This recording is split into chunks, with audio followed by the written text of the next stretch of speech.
Ya, dalam contoh sebelumnya terdapat dua buah fungsi, yaitu return dan print.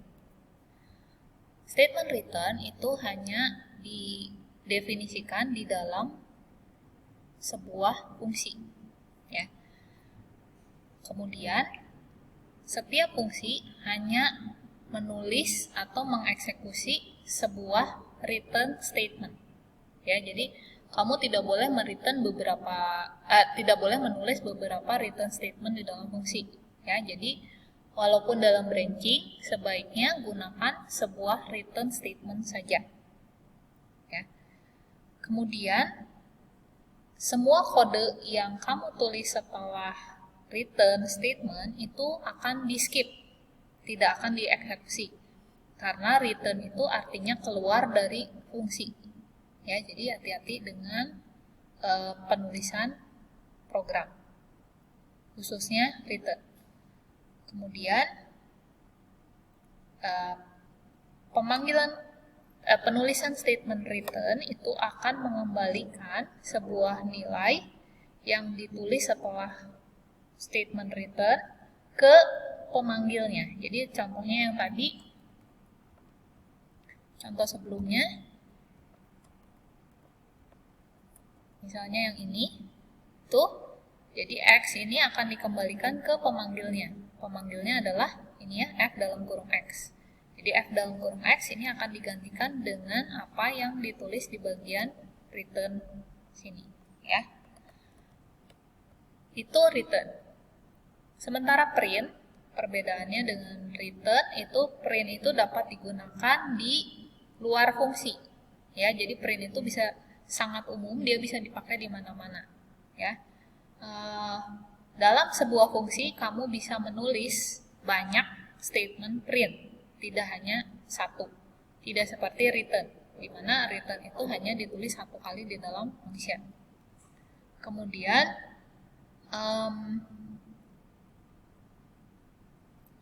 ya,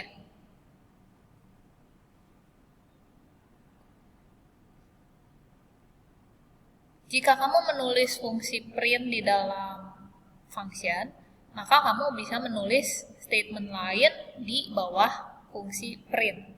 Karena statement lain di bawah fungsi print tetap akan dijalankan. Ya. Semua nilai yang ditulis setelah statement print itu akan dikeluarkan atau dicetak ke konsol, ya, atau keluaran program. Ya. Berikutnya kita akan melihat beberapa contoh. Maksud saya beberapa contoh fungsi, ya. Di sini ditulis ada 3 buah fungsi, function A, function B, function C, ya. Lalu bagaimana pemanggilan ketiga buah function tersebut? Jadi bagian atas ini biasanya program itu mendefinisikan fungsi-fungsi yang ada atau akan dipakai dalam program tersebut. Itu biasanya seperti itu bentuknya ya. Setelah definisi atau deklarasi fungsinya, kita mulai tulis program utamanya. Ya, di mana di sini ada 3 buah print program utama untuk mencetak pemanggilan fungsi A. Lalu di sini ada pemanggilan fungsi B dan pemanggilan fungsi C. Ya. Nah, di sini diberi contoh 3 buah fungsi dengan karakter yang berbeda-beda. Function A itu mengirimkan 0 buah parameter atau tidak mengirimkan parameter apa-apa. Ya, sesuai dengan, jadi pemanggilan fungsinya itu harus sesuai dengan deklarasi fungsinya. Kalau di deklarasi fungsinya tidak mendefinisikan parameter apapun, artinya dalam kurung ini kosong, maka pemanggilan fungsinya juga harus sesuai. Ya. Kalau pemanggilan fungsinya mengirim nilai tetapi deklarasinya tidak mendefinisikan apa-apa, maka akan terjadi error. Jadi tolong sesuaikan antara deklarasi fungsi dengan pemanggilannya. Ya, itu seperti kita menggunakan proyektor tadi. Jadi kamu harus pahami proyektor itu menerima inputnya apa. Misalnya penekanan tombol on atau off, ya. Maka kamu harus tahu di mana tombol on atau off-nya, ya. Jadi instruksi apa yang harus dikirim ke proyektor tersebut. Itu harus disesuaikan ya dengan spesifikasi dari alatnya, dalam hal ini fungsinya.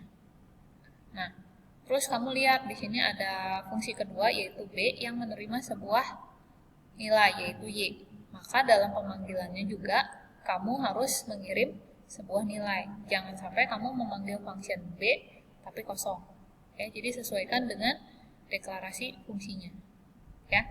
Nah, kemudian di sini selain sebuah nilai yang bisa kamu kirim, ya, kamu juga bahkan bisa mengirimkan nilai yang merupakan pengembalian dari fungsi lain. Misalnya yang ini ya, contoh yang ketiga, kamu di sini memanggil fungsi C, lalu argumennya yang dikirim datanya adalah hasil return dari pemanggilan fungsi A. Itu juga memungkinkan.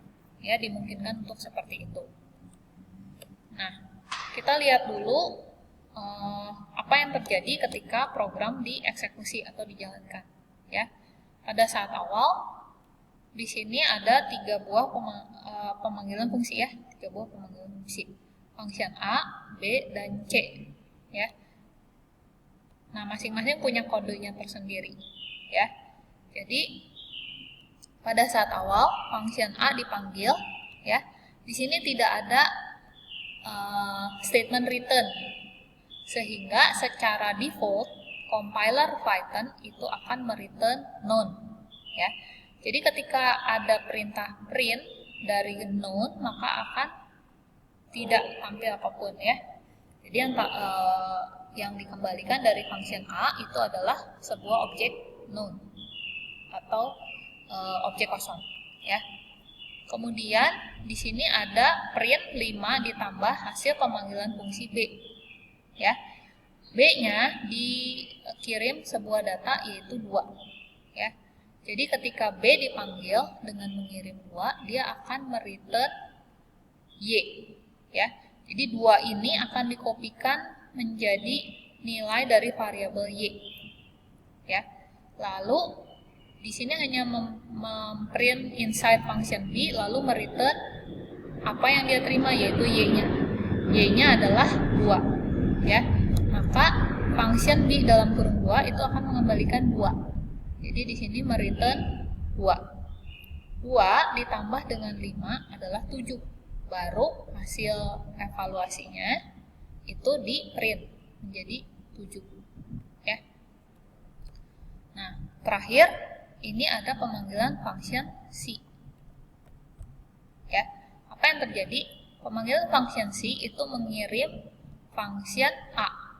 Ketika function A dipanggil, dia akan return none seperti yang pertama, ya. Lalu none itu akan menjadi nilai Z. Ya. Karena function A mereturn none, ya, pemanggilan function A mereturn none, maka itu akan diterima oleh C sebagai nama Z atau dikopikan menjadi variabel Z. Jadi Z-nya itu none, ya. Lalu setelah print inside function C, lalu mereturn Z yang adalah none, ya. Lalu hasilnya itu akan di-print menjadi none. Jadi ini adalah hasil yang tampil di layar, ya. Nah, berikutnya itu tentang example atau contoh dari scope. Ya. Ini penting untuk kamu pahami ya, scope dari variabel yang ada di function ataupun yang ada di luar function. Yang pertama, catatan pertama adalah dalam sebuah fungsi, maka kamu dapat mengakses variabel yang didefinisikan di luar fungsi. Ya, yaitu yang didefinisikan di global main program. Ya, kamu hanya bisa mengakses, tetapi kamu tidak dapat memodifikasi nilai dari variabelnya. Misalnya diganti nilai variabelnya secara global 3, terus inside the function kamu coba ganti jadi 4. Nah, itu tidak bisa kamu lakukan. Ya, nah lalu bagaimana caranya supaya bisa? Ya, gunakan global variable, ya. Kita lihat contohnya satu-satu ya. Di sini ada 3 buah contoh. Contoh yang pertama kamu lihat pertama. Jadi eksekusi program itu mulai dari main program, yaitu yang mulai X sama dengan 5 karena yang atas itu adalah fungsi ya. Fungsi ini nggak akan dijalankan selama tidak ada pemanggilnya atau callernya ya.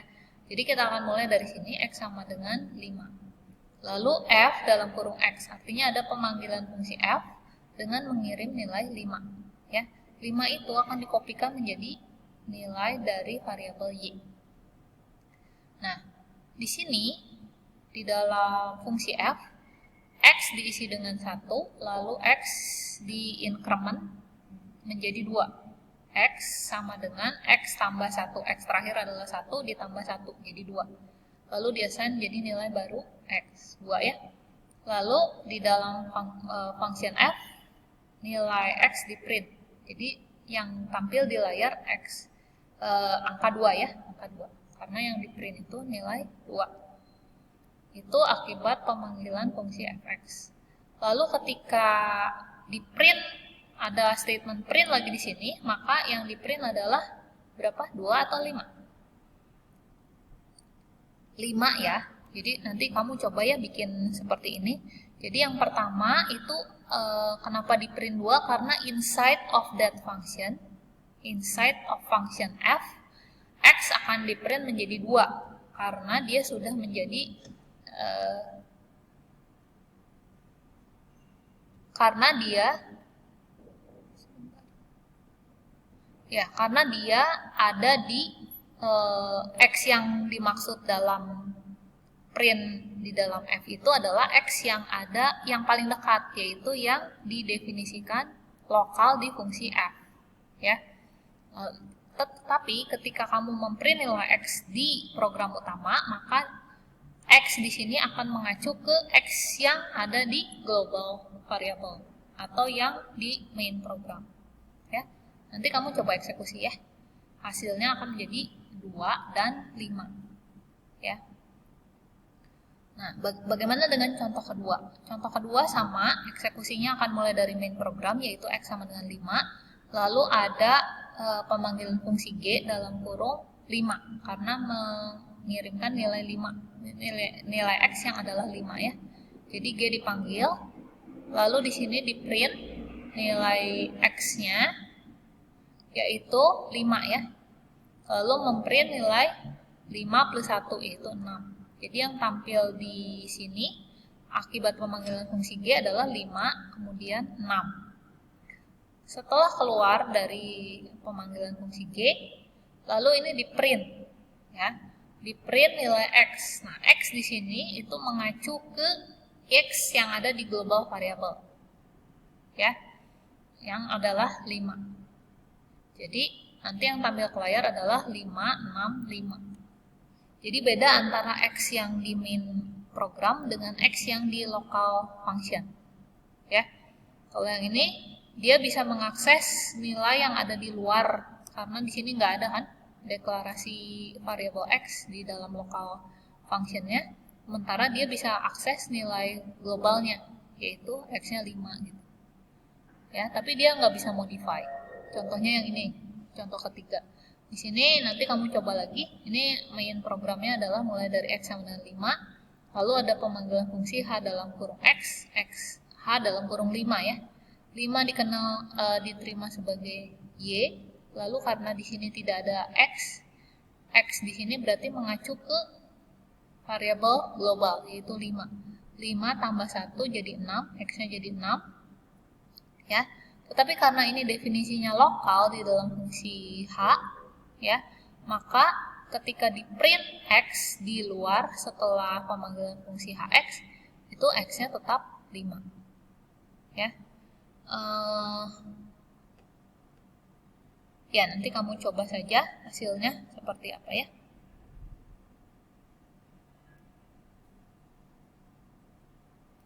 Oke, silakan dicoba.